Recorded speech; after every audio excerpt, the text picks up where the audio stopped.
لیکن یہ کہ امام مہدی کی حکومت قائم کرنے کے لیے کون لوگ آئیں گے؟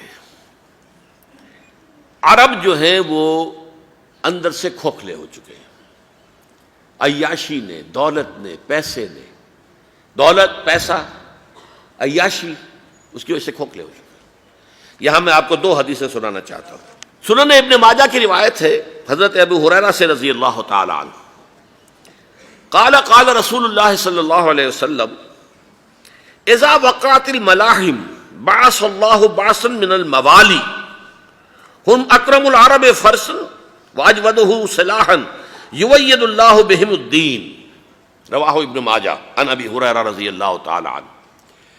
جب ملاحم کا دور شروع ہوگا تو اللہ تعالیٰ اٹھائے گا ایک لشکر یا لشکروں پر لشکر موالی میں سے۔ موالی کون ہے؟ عربوں نے جب فتح کیا تھا اس پورے علاقے کو خلافت راشدہ کے دوران، اور پھر وہ لوگ جو ہے، ایک رائے تو یہ تھی کہ انہیں غلام بنایا جائے سارے آبادیوں کو، لیکن یہ کہ حضرت عمر کا اجتہاد تھا، اس کے مطابق جو ان کو غلام نہیں بنایا گیا تو وہ موالی کی حیثیت رکھتے ہیں۔ عربوں میں دم نہیں ہے، موالی میں سے لشکر اٹھیں گے کہ جو در حقیقت حضرت مہدی کی حکومت کو قائم کریں گے۔ دوسری حدیث سنیے، عن عبداللہ ابن الحارث رضی اللہ تعالی عنہ، اور یہ ابن ماجہ کی روایت ہے، قال قال رسول اللہ صلی اللہ علیہ وسلم یخرج الناس من المشرق فیوطئون للمہدی یعنی سلطانہ، لشکر نکلیں گے، لوگ آئیں گے مشرق سے، اور وہ حضرت مہدی کی حکومت کو جمائیں گے اور قائم کریں گے۔ اب ذرا نوٹ کیجئے کہ جزیرہ نماء عرب کے مشرق میں کون سے ملک ہیں؟ تین: ایران، افغانستان، پاکستان۔ یہ تین سالڈ مسلم ممالک، مسلم آبادی اکثریت۔ ویسے تو یہ کہ آگے ہندوستان میں 20 کروڑ مسلمان ہیں، لیکن وہ 20 کروڑ جو ہیں وہ تو 80 کروڑ کے اندر تحلیل ہو جاتے ہیں غیر مسلموں میں، لیکن یہاں جو معاملہ ہے یہ غالب اکثریت کے۔ ان میں سے ایران کا معاملہ جہاں تک ہے، نمبر 1 یہ کہ وہ شیعہ عقائد کے حصار میں بند ہے، اس سے ادھر ادھر ہونا اس کے لیے ممکن نہیں۔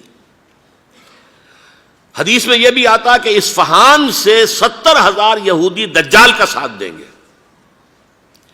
لیکن بہرحال خراسان ایک صوبہ ہے افغانستان کا اس وقت بھی، شمال مشرقی کونے میں، مجھے امید ہے وہاں سے خیر کی، کیونکہ خراسان کا لفظ وہاں پہ شامل ہے، اور حضور کی حدیث میں بعد میں آپ کو سناؤں گا کہ خراسان سے فوجیں چلیں گی جو یروشلم کو دوبارہ حاصل کریں گی، فتح کریں گی۔ جیسے پہلے یروشلم کھویا عربوں نے تھا، دوبارہ حاصل کیا تھا کرد نے، کرد خون صلاح الدین ایوبی رحمۃ اللہ علیہ، ایسے اب پھر عربوں نے کھویا ہے، لیکن لینے والے خراسان سے لشکر آئیں گے۔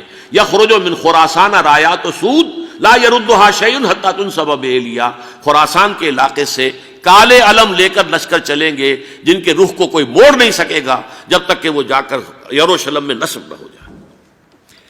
اس کے بعد نام آتا ہے پاکستان کا۔ یہ ہے میری اور آپ کی داستان، اور یہ ہے سبب جس کی وجہ سے کہ میں آپ سے یہ گفتگو کر رہا ہوں۔ اصل میں تو کس لیے؟ محض ایک علمی استفادہ، محض اپنی بات آراء کو ظاہر کرنے کا شوق نہیں، بلکہ یہ کہ اپنی ذمہ داری ہم پہچانیں کہ ہم کس مقام پر کھڑے ہیں۔ دیکھیے، اس پاکستان کے بارے میں یا ہندوستان کے بارے میں علامہ اقبال نے کہا تھا اپنے ترانہ ملی میں، میرے عرب کو آئی ٹھنڈی ہوا جہاں سے، میرا وطن وہی ہے، میرا وطن وہی ہے۔ اور مجھے بتایا گیا کہ سنن ابی داؤد میں یہ روایت موجود ہے کہ حضور نے فرمایا کہ ہندوستان کی طرف سے مجھے ٹھنڈی ہوا آتی ہے، اگرچہ مجھے وہ حدیث ابھی نہیں ملی ہے، لیکن حزب التحریر کا ایک کارڈ مجھے ملا تھا، تو اس میں اس حدیث کا اور اس میں ابو داؤد کا روایت کا حوالہ موجود تھا۔ لیکن میں جو چیز آپ کو بتا چکا ہوں وہ یہ کہ الف ثانی کا پورا تجدیدی کارنامہ اس ہندوستان کی سرزمین میں ہوا۔ مجدد الف ثانی شیخ احمد سرندی، شاہ ولی اللہ دہلوی، سید احمد بریلوی، وہ تو ہمارے پاکستان میں آ کر جو ہے ان کا خون جذب ہوا ارض پاکستان میں۔ پھر شیخ الہند مولانا محمود حسن۔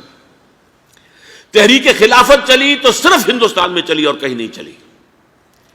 آزادی کی تحریک چلی پوری دنیا میں، وہ نیشنلزم کی بنیاد پر چلی، ملے نیشنلزم، عرب نیشنلزم، ترک نیشنلزم۔ ہمارے ہاں چلی تو اسلام کے نام پر، پاکستان کا مطلب کیا؟ لا الہ الا اللہ۔ پھر پاکستان قائم ہوا معجزے کے طور پر، بلکہ نازل ہوا ہے لیلۃ القدر میں، انا انزلناہ فی لیلۃ القدر، جیسے قرآن نازل ہوا لیلۃ القدر میں، یہ پاکستان بھی نازل ہوا لیلۃ القدر میں۔ اس کا برقرار رہنا ابھی تک معجزہ ہے۔ ہندو یہ سمجھتا تھا، کانگریس سمجھتی تھی کہ جھٹپٹ ختم ہو جائے گا۔ پھر یہ کہ اس کا قرارداد مقاصد کا پاس ہو جانا، مزید بھی اور اضافی دفعات دستور میں آ جانا، اب کمرشل انٹرسٹ کو ربا قرار دے کر حرام قرار دینا، یہ سارے لینڈ مارکس ہیں کہ جو اشارہ کر رہے ہیں کسی چیز کی طرف، معاملہ کدھر جا رہا ہے۔ پھر یہ کہ یہ جو 14ویں صدی کے مجدد تھے شیخ الہند، اس کے بعد سے کچھ ایسی شخصیتیں عظیم پیدا ہوئی ہیں ہند میں، جن کو میں سمجھتا ہوں کہ 14ویں صدی کے مجدد اور 15ویں صدی کے مجدد کے درمیان، یہ 15ویں صدی کے مجدد کی راہ کو سیدھا کرنے والے، جیسے کہ حضرت یحییٰ نے کہا تھا میں تو آنے والے کا راستہ سیدھا کر رہا ہوں حضرت عیسیٰ کے لیے، ایسے ہی 15ویں صدی کے لیے امام مہدی کے لیے راستہ صاف کرنے والے سب سے پہلے علامہ اقبال، جنہوں نے اسلام کا تصور دین کی حیثیت سے دوبارہ زندہ کیا ہے، ورنہ اسلام ایک مذہب کی شکل اختیار کر چکا تھا۔ پھر مولانا مودودی، مولانا ابوالکلام آزاد حکومت الہیہ کے نعرے کے ساتھ میدان میں آئے۔ یہ اقبال نے جو تصور پیش کیا تھا اس پر عملی جد و جہد کے لیے حزب اللہ قائم ہوئی۔ نوٹ کر لیجئے 11 برس کا فرق ہے عمر کا علامہ اقبال کے اور ابوالکلام کے، اور 1913 میں جب حزب اللہ قائم کی ہے اس وقت علامہ اقبال کی ملی شاعری اپنے عروج کو پہنچ چکی تھی۔ پھر یہ کہ علامہ اقبال کے بعد تعمیل جو ہے اس کام کی وہ ابوالکلام نے کی، لیکن روایتی علماء کی شدید مخالفت کی وجہ سے وہ بددل ہو کر چھوڑ گئے، کانگریس میں شامل ہو گئے، بساط جو ہے حزب اللہ کی انہوں نے لپیٹ دی۔ پھر مولانا مودودی آئے، انہوں نے وہ ڈور جو ہے اس کا سرا تھاما، جماعت اسلامی قائم کی حکومت الہیہ ہی کے قیام کے لیے۔ اگرچہ میرے نزدیک یہ کہ وہ انتخابی اور ایک قومی سیاست کی ایک جماعت بن کر پاکستان میں جو ہے دلدل میں پھنس گئی ہے، اب ہم اس کی کوشش کر رہے ہیں، تنظیم اسلامی اور یہ تحریک خلافت جس کے تحت یہ جلسہ ہو رہا ہے، یہ ساری چیزیں وہ ہیں کہ آپ کو سوائے پاکستان کے اور کہیں نہیں ملیں گی پوری دنیا میں۔ معلوم ہوتا ہے کہ پاکستان کو بہت بڑا رول پلے کرنا ہے اس میں، اور اس کے ساتھ اب جمع کر لیجئے افغانستان کی عمارت افغانستان، اسلامی عمارت افغانستان قائم ہو چکی ہے۔ یہ پچھلے 20 سالوں میں جو کچھ وہاں ہوتا رہا ہے اس سے پہلے تصور نہیں ہو سکتا تھا۔ علامہ اقبال کے فرزند بھی دیکھ کر آئے ہیں، تو اگرچہ وہ خود میں سمجھتا ہوں کہ خاصے انہیں آپ لبرل کہیں، آزاد خیال کہیں، لیکن اس درجے متاثر ہو کر آئے تھے کہ انہوں نے یہ کہا افغانستان میں جو میں نے حالات دیکھے ہیں کہ اگر 2-4 اور مسلمان ملکوں کے اندر یہ نظام قائم ہو جائے تو پوری دنیا مسلمان ہو جائے گی۔ یہ سب کچھ کیسے ہو رہا ہے؟ یہ آنے والے دور کی جھلکیاں ہیں۔ Coming events are casting their shadows before. یہ سب بتا رہے ہیں کہ پاکستان افغانستان کو مل کر اس میں کوئی عظیم رول پلے کرنا ہے۔ اور اس کے ضمن میں اب میں علامہ اقبال کے بارے میں آخری بات کہہ رہا ہوں۔ علامہ اقبال کے بارے میں عام یہ خیال ہے، انہوں نے اپنے خطبات میں مہدی کا اور نزول مسیح کا، حالانکہ میں کل پڑھ رہا تھا مولانا سعید احمد اکبر آبادی رحمۃ اللہ علیہ کا ایک مقالہ ان کا کہ علامہ اقبال نے ابن خلدون کے بارے میں یہ کہا ہے کہ مہدی کا اور نزول عیسیٰ کا دونوں کا انہوں نے انکار کیا ہے، حالانکہ ابن خلدون نے نزول عیسیٰ کا انکار نہیں کیا، صرف مہدی کا انکار کیا ہے۔ بہرحال علامہ اقبال نے خطبات میں انکار کیا ہے، لیکن یہ کہ اپنی شاعری کے اندر میں چیلنج کرتا ہوں کسی بڑے سے بڑے اقبال شناس کو، ان کا یہ شعر ذرا سنیے: خضر وقت از خلوت دشت حجاز آید بروں، کارواں زی وادی دور و دراز آید بروں۔ خضر وقت، امام وقت، رہنمائے وقت، قائد وقت، خلوت دشت حجاز، حجاز کی صحرا کی کسی خلوت گزینی سے نکل کر باہر آئیں گے۔ میں حیران ہوتا ہوں علامہ کے اس فکر پر اور اس مصرے پر۔ یہاں انہوں نے شیعہ اور سنی دونوں کے کانسیپٹ جمع کر دیے۔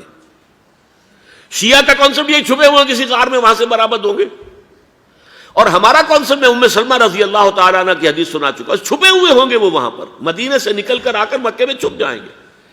اس خانہ جنگی کی حالت میں لوگ ان کی طرف دیکھ رہے ہوں گے، سوچتے ہوں گے انہیں میدان میں آنا چاہیے، کوئی پارٹ پلے کرنا چاہیے، امت کی کوئی رہنمائی کرنی چاہیے، لیکن وہ چھپیں گے، وہ کارے ہوں گے، وہ اس ذمہ داری کو قبول نہیں کرنا چاہیں گے، جا کے چھپ جائیں گے مکے میں، وہاں سے مکے والے انہیں نکالیں گے، اور وہ کارے ہوں گے، انہیں بالکل یہ پسند نہیں ہوگا کہ یہ ذمہ داری اٹھائیں۔ تو خضر وقت از خلوت دشت حجاز آیت بروں، کارواں زی وادی دور و دراز آیت بروں۔ کارواں جو چلے گا ان کی مدد کے لیے اس وادی دور و دراز، اس عظیم وادی دور و دراز، یہ وادی سندھ ہے۔ وادی سندھ جو ہے ہم سمجھتے ہیں کہ صرف یہ پاکستان اور پنجاب جو ہے یہ اس میں شامل ہے، سندھ اور پنجاب نہیں، افغانستان کا پورا مشرقی علاقہ اس میں شامل ہے۔ جیسے دریائے جہلم سندھ میں جا رہا ہے، جیسے دریائے گلگت سندھ میں آ کر ملتا ہے، جیسے دریائے چناب اور راوی اور جہلم اور یہ سب جا رہے ہیں اور آ رہے ہیں، اسی طرح دریائے کابل کہاں سے آ رہا ہے، دریائے گومل کہاں سے آ رہا ہے، ٹوچی کہاں سے آ رہا ہے، یہ سارا جو ہے ڈرین جو ہو رہا ہے، ایسٹرن جو ہے پارٹ آف افغانستان، یہ سب وادی ہے۔ اس وادی کے یہ دو حصے ہیں، ایک حصہ جو ہے یہ ادھر پاکستان میں ہے اور اسی وادی کا دوسرا حصہ جو ہے وہ افغانستان میں ہے۔ کارواں زی وادی دور و دراز آیت بروں، کارواں چلے گا یہاں سے، یخرج ناس من المشرق یؤتون للمہدی یعنی سلطان ہی، مشرق سے فوجیں چلیں گی کہ جو مہدی کی حکومت قائم کریں گی، اور یخرج من خراسان رایات و سود، اور خراسان سے سیاہ پرچم چلیں گے کہ جن کا رخ کوئی موڑ نہیں سکے گا، حتیٰ تنصب بیلیا، یہاں تک کہ وہ جا کر یروشلم کے اندر نصب ہو جائیں گے۔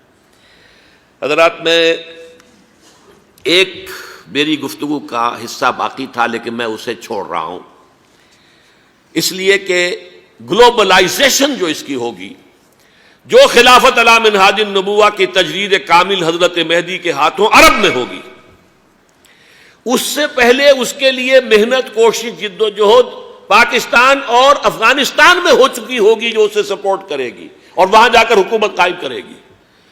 اس کے بعد گلوبلائزیشن کا جو مرحلہ اس کا ہے وہ حضرت مہدی کے ہاتھوں نہیں ہے، وہ حضرت عیسیٰ ابن مریم ان کے نزول کے بعد ہے، جن کے نزول کے بعد دجال کا خاتمہ ہوگا اور یہودیوں کا استحصال ہوگا، مسلمانوں پر بھی بڑی تکالیف اربوں پر آئیں گی، شدائد آئیں گے، لیکن یہ وہ میں حصہ ملتوی رکھتا ہوں کسی دوسری محفل اور کسی دوسری مجلس اور نشست پر۔